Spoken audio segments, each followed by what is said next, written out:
Nangita ba mo og bag-ong kaliguanan nga malabambo feels gyapon ang dating? Kana bitong bugnaw, tinaw, unya limpyo, unya ang nakanindot pa gyud kay tag G's rang entrance fee.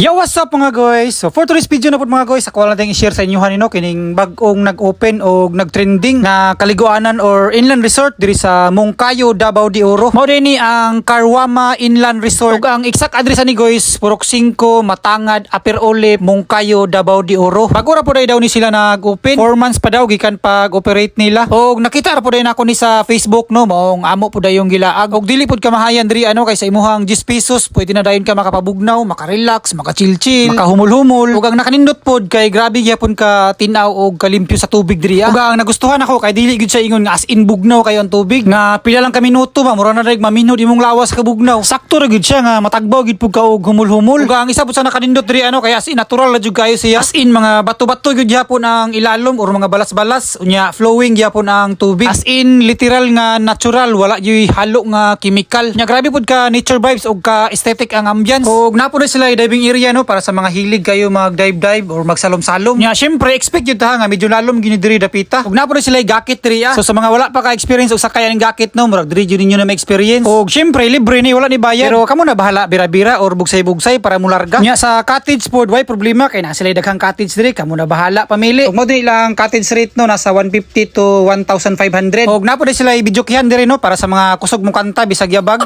Nya dili pud mo gusto mag-cottage kay medyo tight mo sa budget, aw pwede ra kay mo diri sa table kay daghan po sila mga tables diri. Nya ilahang banyo og CR, wala po'y problema, plaster kayo. Wala po'y problema sa tubig. Nya wala pud mo idala mga pagkaon or nakalimot mo dala, naay tindahan diri. Kwarta na lang ang problema. Nya sa mga hilig pud og sports, napo day sila volleyball o basketball court diri no. Perfect po ni diri og na may mga big event like mga reunion or family gathering na kailangan ninyo magdula-dula, pwede ra kay diri. Unya sa mga gusto rin manhi diri pero wala ka tuod, basta kay pag-abot ninyo og Barangay Union dira sa may kanto, pasulod ka na bitong dalan padulong og Diwalwal. Og gikan kag sentro Moncayo, liko ka pawala kanang naay Mobit gasoline station. Gikan ning kantuha nasa mga 2 kilometro siguro kapin or mga 4 to 5 minutes nga biyahe. Nabot ra ka diri sa Aper Olip, nya makit-an day nimo ning kantuha. Basta kay makita ra nimo ni ilang signage so nasa left side. Nya gikan pud aning kantuha nasa mga almost 2 kilometers pud siguro. Basta kay street lang gyud nimo ning dalana. Nya og alanganin ka, pwede ra pud kay ka mangutana. Nya medyo rough road na day no, diri gikan padulong pasulod. Pero kaya ra kay sa tanang klase nga sakyanan gon. Nya after 3 to 5 minutes pud nga biyahe, maabot na dayon mo diri. Pero dili pa ni mao ha. Mao lang niya ang sapa nga kailangan ninyo tabukon. Pero kaya ra gud kayo labi nag pick up or habog inyohang sakyanan. Pero og motor,